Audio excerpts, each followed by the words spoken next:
Mwambaje jioni ya leo, mpenzi mtazamaji, karibu tujuzane yaliyojiri kwenye taarifa za Dira ya Hope TV Alhamisi hii.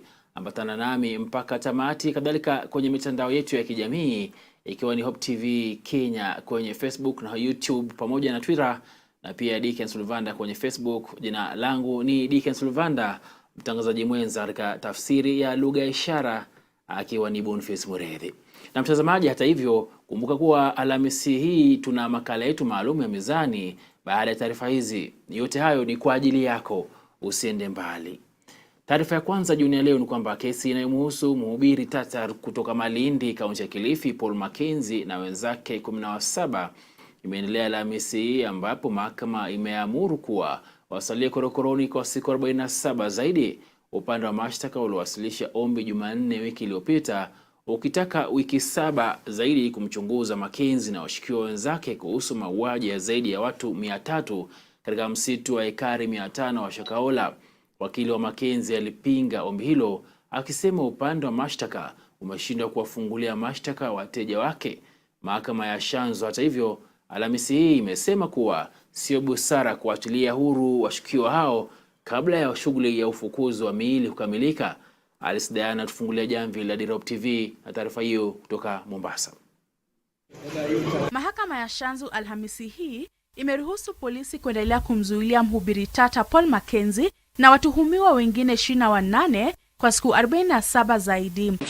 Hakimu mwandamizi wa Shanzu Yusuf Shikanda aliagiza washukiwa hao kubaki korokoroni ili kuruhusu kukamilika kwa uchunguzi.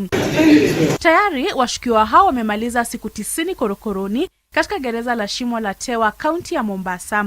Mkurugenzi wa mashtaka ya umma Jumanne wiki iliyopita alitaka polisi waruhusiwe kuendelea kuwashikilia washukiwa kwa angalau wiki 7 ili kuwaruhusu kukamilisha uchunguzi wao, ombi ambalo wakili wa Mackenzie Wycliffe Makasembo alipinga akisema upande wa mashtaka umeshindwa kuwafungulia mashtaka wateja wake. Hata hivyo, katika uamuzi wake hii leo, mahakama ya Shanzu ilisema kutokana na shughuli ya ufukuzi wa mili ambayo bado inaendelea, kuachiliwa kwa watuhumiwa hao kutahitilafiana na uchunguzi.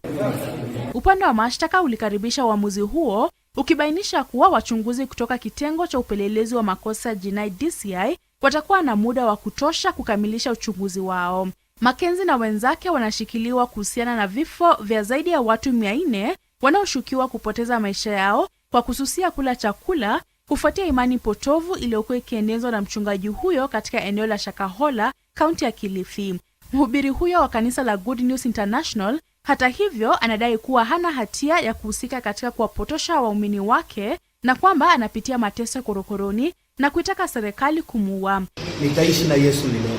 Akizungumza na waandishi wa habari alipofikishwa mahakamani Alhamisi, Mackenzie ambaye amekuwa akitaka achiliwe uhuru kutoka korokoroni alisema kuwa dhambi kubwa anayofanya ni kula chakula. Roho Mtakatifu amejaa, ndio maana ninayo furaha. Nilipata. Naelewa maneno? Naelewa. Dhambi kubwa ninayofanya duniani hivi leo mimi ni kula. Lakini siku nitakapookoka katika hiyo dhambi ya kula, nitaishi na Yesu milele. Alice Diana, Dira ya Hope TV. Na mtazamaji, waziri wa ulinzi Aden Duale amependekeza kuwa maafisa kutoka idara ya tume ya maadili na kupambana na ufisadi SSC na uchunguzi wa DCI kuandamana na maafisa wakuu katika zoezi la kuwasajili makurutu wapya wa jeshi la KDF kuanzia tarehe 28 mwezi huu wa Agosti. Linatarajiwa kuanza rasmi zoezi la kuwasajili makurutu wapya watakaojiunga na wanajeshi ili kulinda usalama wa taifa. Waziri Duale aliliambia bunge kuwa zoezi hilo litakuwa huru na lenye haki na kwa wote watakaopatikana wakishiriki ufisadi watakabiliwa kisheria.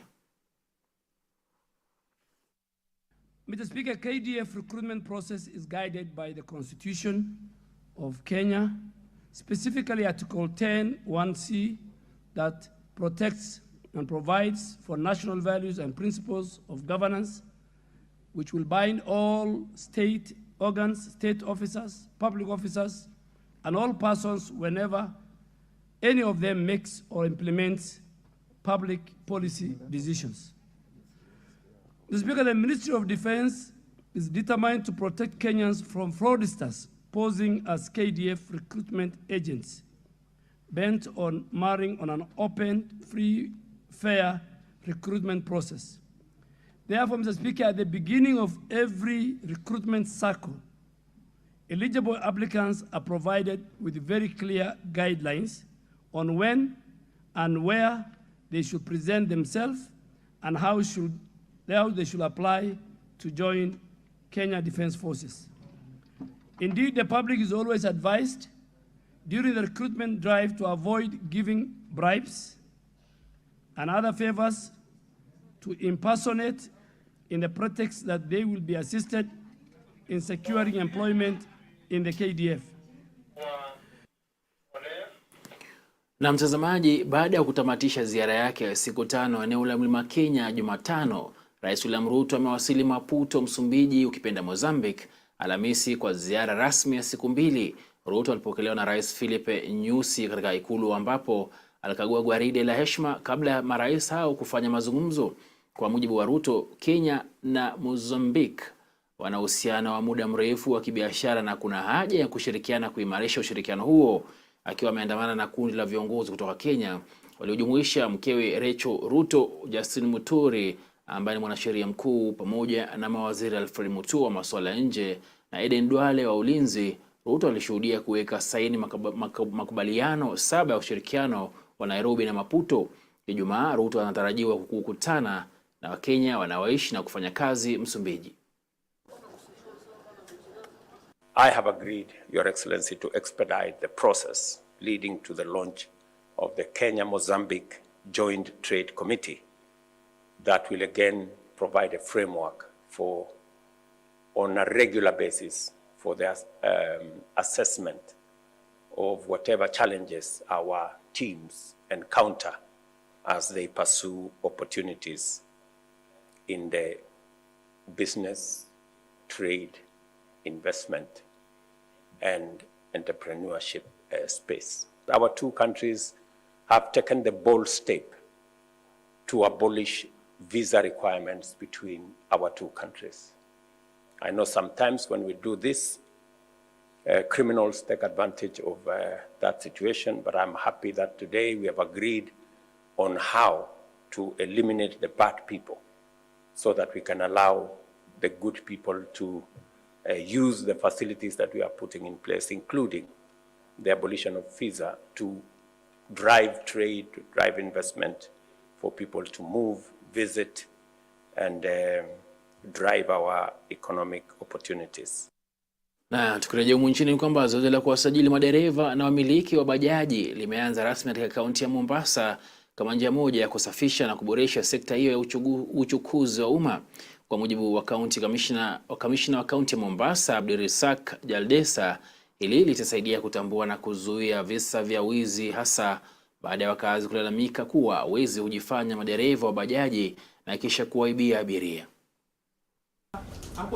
Katika azma ya kuboresha sekta ya uchukuzi wa umma kaunti ya Mombasa, idara ya usalama ya kaunti hiyo imeanzisha rasmi zoezi la usajili wa wamiliki na madereva wa magari ya tuktuk kaunti nzima. Akizungumza kwenye kongamano la washikadau lililoleta pamoja maafisa wa serikali, madereva na wamiliki wa tuktuk, kamishna wa Mombasa Abdirisak Jaldesa amedokeza kuwa zoezi hilo litasaidia kudhibiti sekta hiyo na kuondoa wahalifu waliojificha humo. Tumepata complaint kutoka wananchi. Kwa hivyo nashukuru viongozi wote tumekuja on board ili tuweze ku streamline operation ya tuktuk ili iweze kusaidia wananchi, ili iweze kusaidia mambo ya amani na pia tuboreshe mambo ya uchukuzi katika kaunti yetu ya Mombasa, kwa sababu ni sekta kubwa ambayo hatuwezi kuignore. Aidha, Jaldesa amebainisha mikutano kuhusu zoezi hilo itaendeshwa katika maeneo bunge yote ili kupitisha taarifa za usajili kwa wahudumu wote. Kutoka hapa tutaenda katika sub-county zote 6 na tutaeleza wale wengine, kwa sababu lazima tukue na public participation. Tutaeleza wale wako kwa stages na viongozi wao ili waweze kusajili baada ya mwezi moja. Kutoka pale sasa tutazungumza mambo mengine ya faida kwao, mambo ya licensing, mambo ya insurance. Tuone kwamba wale hawana license pia waende driving school ya mambo ya licensing, ili tuweze kufanya kazi kulingana na sheria ambayo inatakikana. Kwa upande wake, mwenyekiti wa shirika la wahudumu wa magari ya tuktuk Mombasa, Benjamin Ochwango, amesema kufanya kazi kwa karibu na serikali ya kaunti, usajili huo utaimarisha usalama na utendakazi bora katika sekta hiyo. Mwezi mmoja kufikia hapo, nafikiri itakuwa kama utaki unaendesha tuktuk na utaki ujulikane unaendesha tuktuk. Hapo itakuwa labda uko na sababu zako za kimsingi upande wako, lakini so far so good. Mkutano imekuwa mzuri na nafikiri tutaboresha county na usalama ya driver mwenye tuktuk na yule abiria anayebebwa na yule abiria anayotembea. Tukimaliza hii exercise itakuwa kila mtu usalama itakuwa sawa. Nikiripotia Dira, mie ni Grace Ahati. Na mtazamaji, gavana wa Siaya James Orengo anataka Inspekta Jenerali wa polisi Japhet Koome kupigwa kalamu kufuatia matamshi yake dhidi ya viongozi wa upinzani.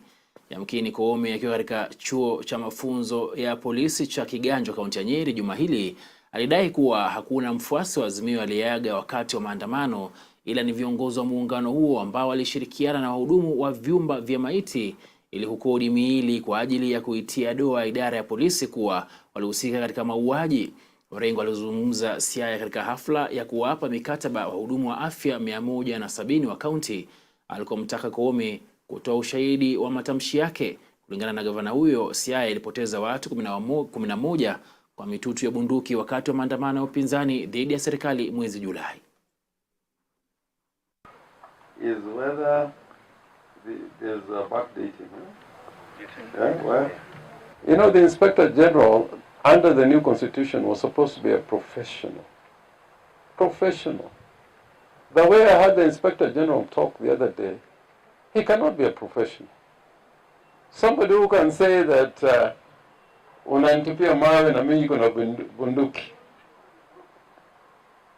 That is not a professional, because the protection of life is to the citizen, not to the police who is carrying a gun.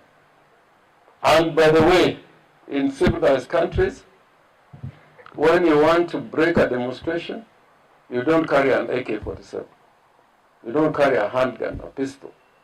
You go to Israel. They have been having demonstrations for the last 8-9 months. In France, they have been having demonstrations for more than a year and a half. Even in the United States, over the course of the last elections, there were demonstrations which went to the Capitol, and no policeman used a gun. This is not the kind of police force that those who made our constitution wanted to head such an important constitution. And the constitution requires of the entire police, including the Inspector General, that in carrying out their duties, they must respect and comply with the Bill of Rights, which includes the right to life. The right to life. So, I was very amazed. My father was a policeman. I know how policemen do their work. I meet policemen in court. They are very good policemen we have in the country. But to have a policeman talk that language. And by the way, in South Africa during Mandela, there were such police officers in South Africa talking the way Koome was talking. Washikadau na wataalamu katika sekta ya elimu wameendelea kutoa wito wa ushirikiano kati ya serikali na sekta ya kibinafsi ili kuboresha mtaala wa CBC, kundi la Curriculum Based Education CBE, pamoja na chama cha shule za kibinafsi. Kwenye mkutano eneo la Rongai, kaunti ya Kajiado, walisema kuwa CBC inaendelea kukumbwa na changamoto hasa za ufadhili. Hivyo basi ushirikiano tu ndio utakaofanikisha mtaala huo. Kauli hiyo ilitolewa naye Profesa Rodney Reid, naibu chancellor wa masuala ya kitaaluma na wanafunzi katika chuo kikuu cha African Nazarene, David Ruchi, katibu mkuu wa kundi la CBE, pamoja na Solomon Munene ambaye ni makamu mwenyekiti wa chama cha shule za kibinafsi nchini. katika chuo kikuu cha African Nazarene, kaunti ya Kajiado. African Nazarene University and the CMB International is purely to ensure that the rollout is done correctly to the benefit of the learners, the benefits of the environment to which CBC is being rolled out as approved. The sector is daring to go on a direction that is new and that we think is phenomenal. We have hope for the Kenyan children. We have hope for the Kenyan education system.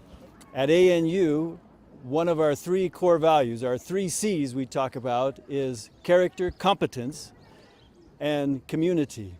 It's part of our mission statement here at the university to embed holistic education which equips students with excellent skills, competencies, and Christian values.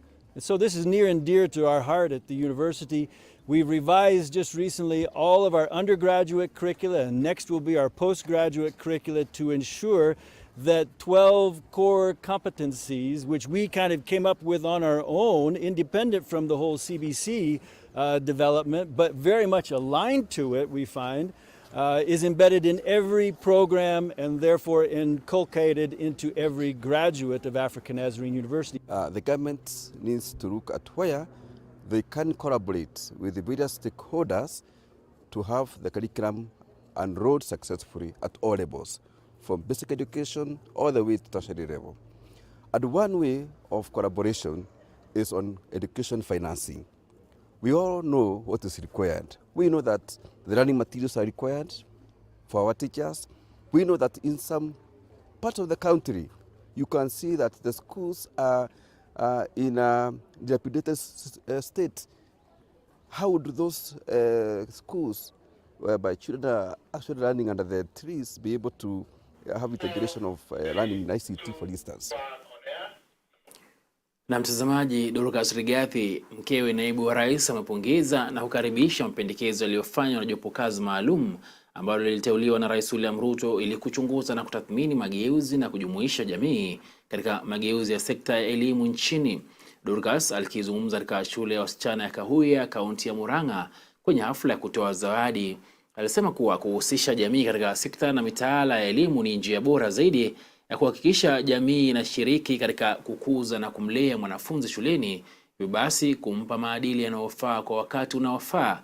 Aidha, kwenye hafla hiyo iliyohudhuriwa pia na mbunge wa Kiharu Ndindi Nyoro na baadhi ya viongozi wa kaunti, mkewe naibu rais aliwataka wanafunzi wa Kahuya Girls kutia bidii masomoni na kuwataka vijana nchini kujihadhari na uraibu wa dawa za kulevya. So don't focus on what you don't have. Inaweza kuwa mzazi wako alikuja hapa miguu, hamuna gari, hata nyumba unaenda ni ya matope. Focus on what God has already given you. That is your strength. And God can transform the weakness you think you have into a strength. And He's already doing that. The secret of power, influence, impact, and satisfaction of every human being and contentment is hidden in 3 things. That is love, sacrifice, and service. The proposal of integrating community service in our schools' education system is not only timely, but a great opportunity to ingrain values of giving back into our children at a tender age. In line with my office vision, a dignified future for vulnerable populations, community service calls on everyone to give back their time and resources to the less fortunate and the vulnerable without expecting anything back or in return. Mtazamaji, naomba ruhusa kidogo kupata pumziko upande wa pili. Tukirejea nitakuarifu mengi zaidi, usende mbali.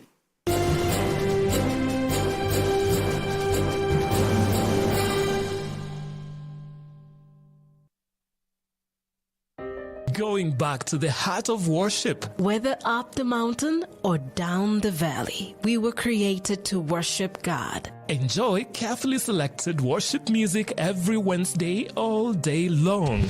Oh, I will sing of the goodness of God.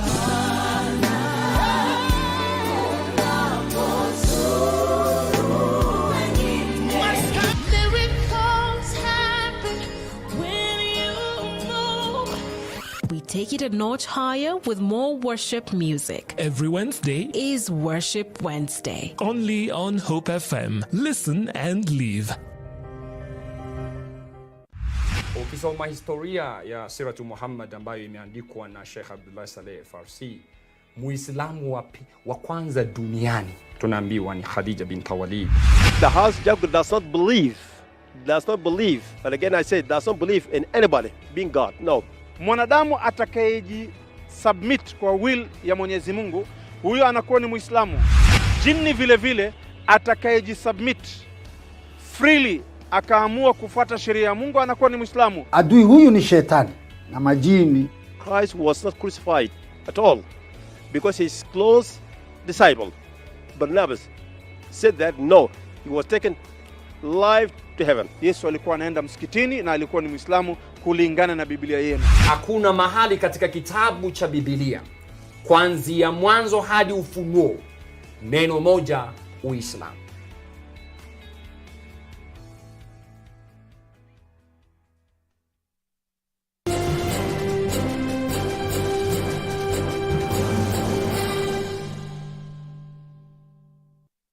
Karibu tena mpenzi mtazamaji, tuendelee kujuzana na washukiwa 6 wamekamatwa jijini Nakuru kwa kuendeleza huduma za udaktari bila kibali katika operesheni iliyofanywa na Baraza la Wahudumu wa Udaktari KMPDC kwa ushirikiano na idara ya afya kaunti ya Nakuru pamoja na idara ya polisi. Hospitali 44 zimefungwa ili kukabiliana na utapeli katika sekta ya afya. Kulingana na mkurugenzi mkuu wa KMPDC David Kariuki, vituo vingi vya afya vinahudumu kinyume cha sheria na wahudumu wake wakihudumu bila leseni katika kaunti hiyo, baadhi ambao walitoroka na kuacha vituo vya wazi ili kukwepa kutiwa mbaroni. We have found 44 that were not compliant to the standards that have been set, and these 44 have actually already been closed. In addition, we found another 16 that were found not compliant to some of the standards, and the sections that were found non-compliant have also been closed in those facilities. So these ones we say we have done what we call partial closure. As we also inspected, we found 6 persons who are providing services and they are neither registered or licensed to provide health services. So from the Constitution that regulation is a national function, and that's why the board is here.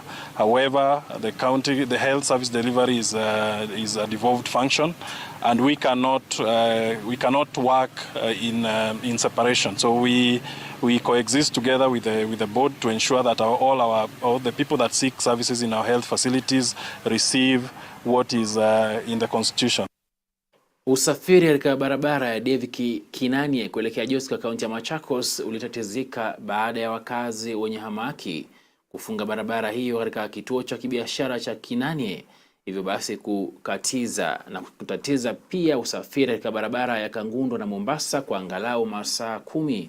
Wakazi hao walishiriki maandamano hayo wakilalamikia hali mbovu ya barabara hiyo, kwani vumbi jingi linaloshuhudiwa kila lipitapo gari linawaathiri kiafya wao pamoja na watoto wao. Polisi kutoka Athi River aidha walilazimika kutumia vitoa machozi ili kuwatawanya waandamanaji hao bila mafanikio, MCA wa eneo hilo Francis Kavyu akijikuta katika msongamano wa magari ulioshuhudiwa. Maisha yao bila kukunywa vumbi.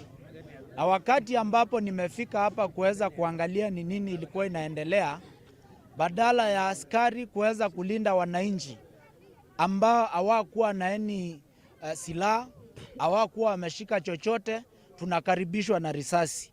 Na hii ni risasi moja ambayo wakati nimefika ilikuwa inapigwa ikielekea gari yangu. Ya kwanza ikamiss, wakarusha ya 3. Na ya 3 ndio hii hapa. Azizi tunataka kuomba OCPD Athi River. Hii mambo ya wakati wowote wananchi wanaongea, askari wanakimbia kurusha tear gas, risasi. I think it is high time kama watu hawajui kuenforce, warudishwe shule, wakuwe train. Na hii nguvu ambayo wanatupiga nayo, hizi risasi ambayo wananipiga zingekuwa zinatumika kwa wale wezi ambao wanatusumbua kila usiku, Kinanie will be peaceful. Na sisi ile tunaomba, maana governor ni wetu na anaishi hapa Kinanie, hakuna vile tutaendelea kuumia na governor ako hapa nyumbani kwetu. Na leo sisi tunasema leo tutaondoka hapa governor akifika na aweze kusuluhisha shida ya vumbi ambayo iko hapa hivi. Wafanyabiashara wenye magari wanasema wao wamelipa cess. Kwa hivyo kama wamelipa, naye county iwajibike. Tutumiwe waterboza, maji ni ya free hapa Mto Athi. Wachote watu wetu waweze kuishi mzuri. Wamama hapa sijui ni chakula tutanunua ama ni dawa tutashinda kwa chemist. Pale Kinanie primary tutaenda hapo saa hii. Stream mzima watoto wamehama sababu darasa imejaa vumbi. So tunataka kujua sisi watu wa Kinanie, sisi ni wa serikali gani na ni nani tutalilia kilio chetu kisikike. Mtazamaji, familia za vijana watatu ambao waliponea kifo kutoka kwa mikono ya umati wa watu kwa madai kuwa wao ndio chanzo cha visa vya wizi eneo la Kakumba kijijini Ugenya sasa zinalilia haki kutoka kwa serikali ya kitaifa. Familia za James Ouma, Samuel Ouma na Israel Owino hata hivyo wanamnyoshia kidole cha lawama mwakilishi wadi wa Ugenya Kaskazini Ben Adala na mfuasi wake mmoja kwa jina Amilo kwa madai kuwa waliwashika watatu hao na kuachia raia kuwavamia na kuwapiga nusura kifo katika kituo cha bodaboda cha Sega. Watatu hao waliokolewa na kukimbizwa hospitalini, huku mwakilishi wadi huyo akikana madai hayo, japo alikiri kuwa utovu wa usalama umekithiri katika wadi yake. Wenye tulikuwa tumetoka muziki, mimi nilikuwa mtu mmoja, sasa nilikuwa nakuja, nikaona watu wakikuja nyuma, nikamlika, nikaona ni hao majamaa, nikawaongoja juu walikuwa watu wenye ninajua. Sasa tukakuja tu na hao, wakaniambia ati wametoka huko nyuma, wamesikia mtu akiongea akiniita jina.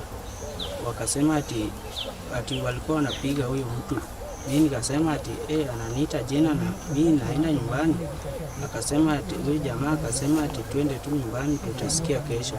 Sasa kesho yake tulikuwa tunafaa tuende kazi nyingine hapo.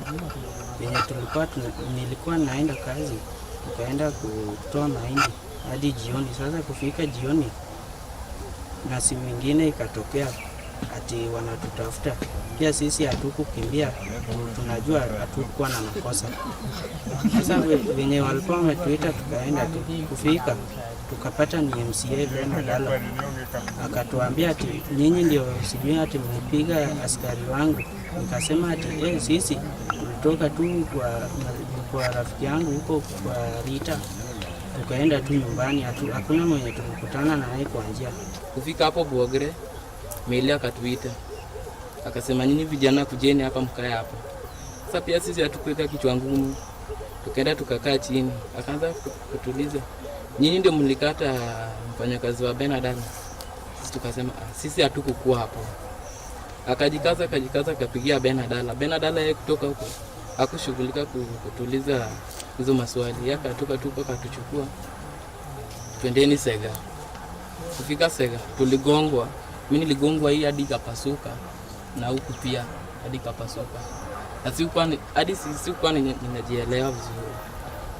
Sasa mimi kenye naweza sema serikali atusaidie. Mimi sioni kama serikali anaweza tufanya hivi. Mimi nilikuwa nadhani tutachukuliwa tupelekwe kwa polisi. Mimi nimeomba serikali atusaidie. Sisi wazazi wao watoto hatuwezi. Au sasa huyu mtoto wangu mkubwa kazi yake imeisha juu sababu alirudi eti anamaliza siku 3 na anarudi kwa kazi. Sasa yeye ndiye kuna mwenzake kwa hospitali. Sasa kazi yake imeisha, vile nitatoa mtoto wangu kwa hospitali sijui, vile nitapata pesa ya bili. Wakazi wa Game kaunti ya Siaya wamekosoa kisa cha hivi majuzi ambapo mwakilishi wa wadi alichomwa kisu katika sherehe ya matanga na kuwataka vijana kusitisha uhasama kati yao. Yamkini mwakilishi wa wadi huyo alimkosea heshima kinara wa ODM Raila Odinga katika matanga hayo, jambo lililozua mzozo kati ya wafuasi wake na wale wa Odinga, hivyo basi kumsababisha kuchomwa kisu. Vijana wa game wakiongozwa na Collins Ongwen kadhalika wamewataka viongozi wa kisiasa kuheshimu hafla za mazishi na kutoonyesha tofauti zao katika hafla kama hizo. As responsible citizens, we believe it is imperative to maintain a dignified and respectful atmosphere in our political discourse and public engagements. We wish to express our concerns regarding the behavior of specific individuals and call for a higher standard of conduct from them. First and foremost, we wish to address the recent trend of invoking the President's name in various contexts by the area MP, including matters of minor significance such as street lighting and domestic issues. While freedom of speech is a fundamental right, we urge Game Member of Parliament Honorable Diambo to consider the sanctity of the office of the President. The consistent reference to the President's name for personal or political gain risks diminishing the respect and esteem that the presidency deserved. Regarding the conduct of South Game MCA Brian Anyango Obiero during the funeral of the late Mzee Apenda, we feel compelled to express our disappointment at the reported behavior. Funerals are solemn occasions that demand the utmost respect and sensitivity.